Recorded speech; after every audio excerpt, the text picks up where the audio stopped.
हम लोग क्या मानते, बस पुरुषार्थ करें, कर्म करें, कर्म के सिद्धांत को हम मानते हैं, कर्म करते जाओ, अच्छे कर्म करते जाओ। लेकिन करते करते, वर्क करते करते किस प्रकार के एटीट्यूड्स रखने हैं ताकि बहुत अच्छा परिणाम मिले। तो प्रमुख स्वामी के जीवन में वर्क रिलेटेड एटीट्यूड में सक्सेस के लिए पहला एटीट्यूड था, वे कहा करते थे, उनके ही शब्द में आपको कहूं, वे बोलते थे कि अगर हमको यह विचार आया कि ये काम मैं 2 सेकंड के बाद करूंगा तो वो लेजीनेस एंड प्रोक्रेस्टिनेशन है। और हम तो काम में किस प्रकार के एटीट्यूड से चलते हैं, आज करना है वो कल, और कल करना है वो परसों, इतनी जल्दी भी क्या है, अब जीना है बरसों।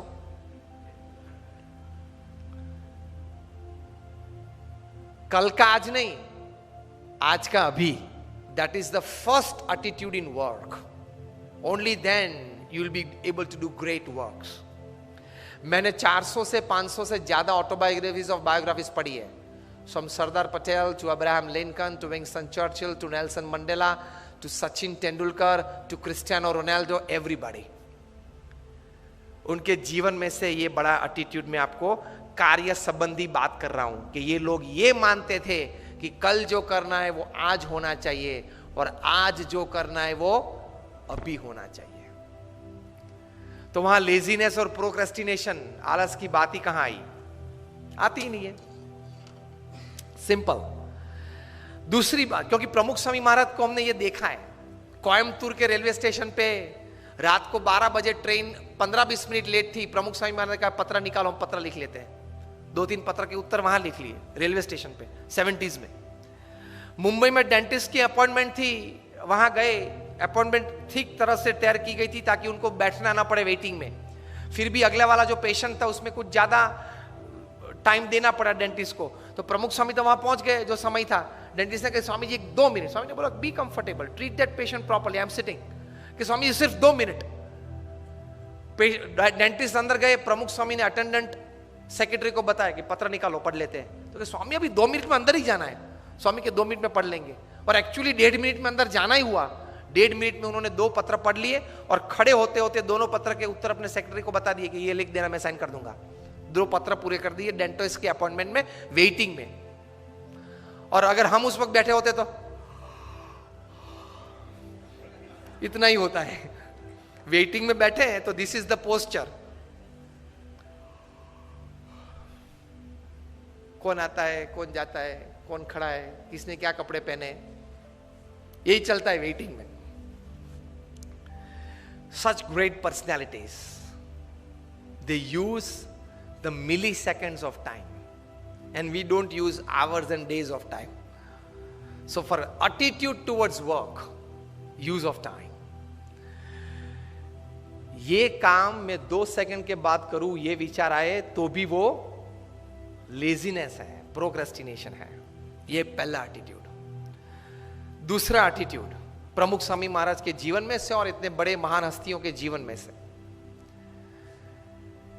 कि दिन में करीबन कम से कम 2-5 क्रिया प्रक्रिया तो होनी चाहिए जो उसी वक्त उसी समय 50 साल तक चलनी चाहिए।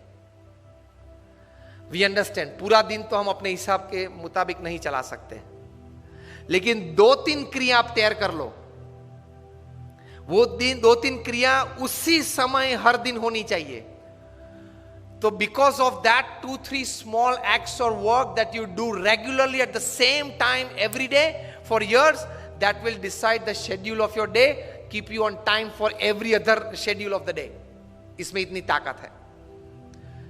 प्रमुख स्वामी महाराज 40 साल तक सुबह 6:40 को वॉकिंग में आए, 6:40 he is out of his door for walk. 40 years, इतनी बड़ी जिम्मेदारी थी। मैं दावे के साथ कह सकता हूं कि हम लोग जितने यहां बैठे हैं, हम सबका जीवन का पूरा कार्य इकट्ठा कर ले तो भी प्रमुख स्वामी महाराज का एक 1% में भी नहीं आता। आपने एक हरियाणा भवन बनाया, कितनी तकलीफ पड़ी होगी, मैं समझ सकता हूं। ऐसे 1300, 1300 और 150 से ज्यादा हॉस्पिटल्स, कॉलेजेस अलग। And he has given his personal time to 20 million people. 2 crore लोगों को पर्सनल टाइम दिया है. 6:40 को वॉकिंग. हम लोग उनके वॉकिंग के दर्शन के लिए बैठते तो 6:35 होती थी. हम लोग को पता चलता था कभी तो 5 मिनट बाकी है, नहीं आए होंगे वॉकिंग में. At 7:30 he used to sit on the stage, come on the stage for his morning puja. For 40 years at 7:30 sharp he would come on the dais. These are great personalities. Attitudes towards work, of keeping time at least in 2 or 3x of your life of the day.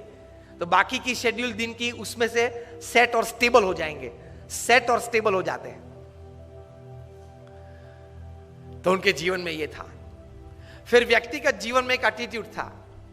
बहुत बार वे ये बात करते थे और मैंने बोला ना कि ऐसी बड़ी बायोग्राफीज में भी आपको मिलेगा. ही यूज्ड टू से, जीवन में अगर कम खाएंगे तो शरीर अच्छा रहेगा और गम खाएंगे तो मन अच्छा रहेगा. प्रमुख स्वामी महाराज के जितने सम्मान हुए ना, बड़ी अमेरिका में 40 से ज्यादा की टू द सिटीज उनको मिली है. ब्रिटेन पार्लियामेंट में स्टैंडिंग ओवेशन के साथ उनका सम्मान हुआ था. कनाडा की पार्लियामेंट में 550 एमपीज ने स्टैंडिंग ओवेशन के साथ उनका सम्मान किया था. व्हाइट हाउस पे एक इंडियन फ्लैग और अमेरिकन फ्लैग लगाया गया था 24 घंटे के लिए. और रोनाल्ड रेगन जब प्रेसिडेंट थे, उनके रिप्रेजेंटेटिव आके प्रमुख स्वामी महाराज को बड़े ऐसे सभागृह में हजारों लोगों के बीच ये सम्मान किया था. वो दोनों फ्लैग देके कि this two were specially hosted on the White House for you. Kenya parliament में स्टैंडिंग ओवेशन के साथ सम्मान. इतने बड़े सम्मान के साथ उनके बहुत बुरे अपमान भी हमने देखे हैं.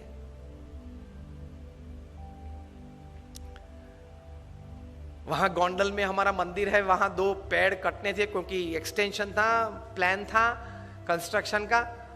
तो कोई एनवायरमेंटलिस्ट आ गया, 5000 लोग सभा में बैठे थे, बीच में खड़ा होगा और प्रमुख स्वामी महाराज को गाली के साथ उसने अपमान किया. तो हमारे 2-3 स्वयंसेवक उनको पकड़ने के लिए, मतलब उनको चुप करने के लिए गए और जोर से चिल्लाने लगा. प्रमुख स्वामी ने उनको आगे बुलाया और बोले कि आपको क्या कहना है. अरे आपने ये 2 पेड़ काट दिए, ये एनवायरमेंट की दृष्टि से बराबर नहीं है. प्रमुख स्वामी शांति से उनको समझाते थे. 5000 लोग बैठे थे कि देखो हमारी एक्सटेंशन प्लान था इसलिए हमने काटा. वैसे नर्मदा के किनारे गुजरात में हमने 1 लाख से ज्यादा वृक्ष वहां तैयार किए हैं. अक्षरधाम गांधीनगर में 25,000 से ज्यादा है. वो कुछ सुनने के लिए तैयार नहीं था. 2 बार बोल गया, फिर वहां से चल निकला. प्रमुख स्वामी ने 2 वॉलंटियर्स को कहा कि उनके साथ रहना और जब तक वो बाहर जाए तब तक उनके साथ रहना, क्योंकि वे जानते थे कि शायद कोई उसको मार भी दे. प्रमुख स्वामी ने दोनों वॉलंटियर्स को कहा कि उनको किचन में ले जाओ और भोजन करवा के बाद आप दरवाजे तक उनके साथ जाना. तो ऐसी अपमानित परिस्थिति में भी हमने उनको स्थिर देखा है. तो वो जो बोलते थे वो सही था. अगर गम खाएंगे मतलब बड़ा मन रखेंगे. किसी ने कुछ बोल दिया तो उस वक्त वो शब्द पे ज्यादा मेरा अपमान कर दिया, ये गलत बोल दिया, ये बोलना नहीं था, इस प्रकार की सोच नहीं रखेंगे. बोल दिया, अनजाने में बोल दिया, in an ignorant state of mind, he said, so what? So he could digest. और हमारा मन तो कितना निर्बल है. कोई रिसेप्शन में या प्रसंग में जाके फिर वापस घर आते तो चर्चा क्या होती है देख लेना. वो आया था, वो नहीं आया था, वो लेट आया था, वो खाने के वक्त आया था, उसने मेरे सामने देखा लेकिन स्माइल नहीं किया. मुझे उससे मिलने की इच्छा थी लेकिन उसके चेहरे पे एटीट्यूड अच्छा नहीं था, उसने ये पहना था नहीं पहना था.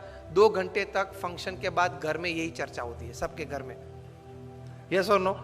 वे आए थे, वे नहीं आए थे, उसके लिए आप फंक्शन में गए थे. Half of the time we don't know what we are doing. 50% जीवन तो यूं ही पानी में चला जाता है. हमको कॉन्शियस स्टेट में पता ही नहीं है कि हम क्या कर रहे हैं. बारात निकलती है तो तीसरे मंजिले पे खड़े खड़े, सुबह में एक तो देरी से उठा है, 10 बज गए हैं तो भी ब्रश करते करते वहां थूक रहा है, स्वच्छ भारत प्रोजेक्ट बिगाड़ रहा है प्रधानमंत्री श्री का, और फिर अंदर आके बोलेगा बारात 20 मिनट तक देखी, दोनों जम नहीं रहे, तो दोनों को जमाने की जिम्मेदारी तेरी थी, और अगर नहीं जमा और कुछ हुआ तो एक की जिम्मेदारी तेरे पे आने वाली है। एटीट्यूड्स हमारे बहुत चीप हो गए। तो मन जरा दृढ़ रखना, accept and welcome wrong attitudes and insults in life. देख तो लो, चेक तो कर लो आप इमोशनली कितने स्ट्रांग है, इमोशनली आप कितने स्ट्रांग है। चेक कब होगा? जब आपका किसी ने अपमान किया, जब आप प्रतिष्ठित हो और पोजीशन पे हो, आप अथॉरिटी हो, फिर भी आपकी मनमानी के विरुद्ध कोई अगर ओपिनियन दे, और वो भी मीटिंग में दे, और मीटिंग में सब मेंबर्स उनको सपोर्ट करे, whether it is pre planned और spontaneous, that is also different story. उस वक्त आपकी अंदर की हालत कैसी बनती है वो आपके एटीट्यूड पे निर्भर होगा। If my opinion works, I am happy to work. If my opinion does not work, somebody else's opinion prevails, I am more happy to work. तो ही महान बन पाओगे।